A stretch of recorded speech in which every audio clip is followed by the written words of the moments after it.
کہ تم کو وہ شخص ذرہ برابر بھی نقصان نہیں پہنچا سکتا ہے۔ کب؟ جب تم خود ہدایت پر ہوں، جب تم ہدایت پر ہوں تو اس وقت کسی شخص کی گمراہی تمہیں کوئی نقصان نہیں پہنچائے گی، اس وقت تمہاری اچھائی جو ہے وہ تم کو بچا لے گی، تمہارے اعمال جو ہے وہ تم کو بچا لیں گے، تمہاری نیکیاں جو ہے وہ تم کو بچا لیں گی، لیکن شرط ہے اس کے لیے کہ تم اپنی فکر پہلے کرو۔ جب اپنی فکر کرو گے تو اس کے بعد تمہاری بات میں اثر ہوگا۔ جب ہم نے اپنی فکر کو چھوڑ دیا، اپنی اصلاح کو چھوڑ دیا، تو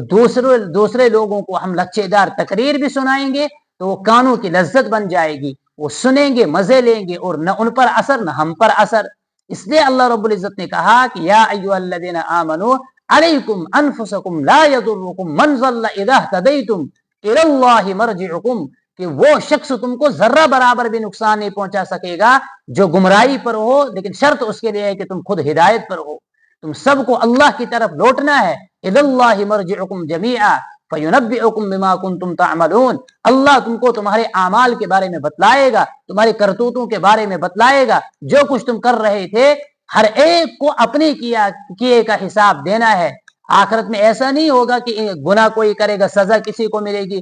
جو انسان کرے گا اس کو اس کا انعام ملے گا، اس کو اس کی سزا ملے گی۔ اس لیے اس سوال کا جواب یہی ہے، ان تمام تر حالات سے اگر نپٹنا ہے، اس کو اگر سازگار بنانا ہے، ان کو اگر ختم کرنا ہے، اگر ہم بارش چاہتے ہیں، قحط سالی کو ختم کرنا چاہتے ہیں، تو اس کے لیے شرط ہے کہ ہم سب سے پہلے اپنی فکر کریں، اپنے آپ کو سدھارنے کی کوشش کریں۔ حضرت ذی-النون مصری ایک ولی تھے، بڑے اولیاء میں سے ان کا شمار ہوتا ہے۔ ان کے زمانے میں ایک مرتبہ قحط سالی آئی، تمام تر لوگوں نے خود بھی دعائیں کی اور ان کے پاس بھی گئے اور ان سے بھی کہا کہ حضرت ہمارے لیے دعا کیجئے، آپ دیکھ رہے ہو کہ جانور جو ہے وہ پانی نہ ہونے کی وجہ سے مر رہے ہیں، یہاں تک کہ ہمارے گلے سوکھ گئے ہیں پانی نہ ہونے کی وجہ سے، ہم بہت زیادہ پریشانی میں ہیں، اس لیے آپ کچھ کیجئے، دعا کیجئے اللہ سے، آپ تو مستجاب الدعویٰ ہو، اللہ سے دعا کیجئے کہ بارش ہو جائے۔ تو انہوں نے جواب دیا کہ دیکھو دعا تب قبول ہوتی ہے جب آپ استغفار کرو گے، اس لیے کہ انسان پر جو مصیبت آتی ہے، جو آفات آتے ہیں، وہ سب کچھ اس کے اعمال کی وجہ سے، کہ انسان کے پاس جتنی بھی مصیبتیں آتی ہے وہ سب کچھ اللہ رب العزت اس کے اعمال کی وجہ سے دیتا ہے۔ جیسے سورہ شعراء کے اندر اللہ رب العزت نے فرمایا کہ ما اصابکم من مصیبت فبما کسبت ایدی الناس ویعفو عن کثیر، وہ تمہارے اعمال کی وجہ سے ہے، تمہاری کمائی کی وجہ سے ہے۔ اللہ رب العزت تو بہت سارے گناہوں کو معاف کرتے ہیں۔ تو انہوں نے کہا کہ ایک کام کرتے ہیں، سب سے پہلے میں توبہ کرتا ہوں، اس لیے کہ مجھے لگتا ہے سب سے زیادہ گنہگار میں ہی ہوں، سب سے زیادہ مجرم میں ہی ہوں، اس لیے ایک کام کریں گے کہ میں اس بستی کو چھوڑ کر چلا جاؤں گا اور کہیں اور جاؤں گا تو آپ پر رحمت کی بارش آئے گی، آپ کے مسائل جو ہے وہ حل ہو جائیں گے۔ یہ واقعہ اس سے درس اور سبق ہمیں کیا ملتا ہے کہ وہ ایک بڑے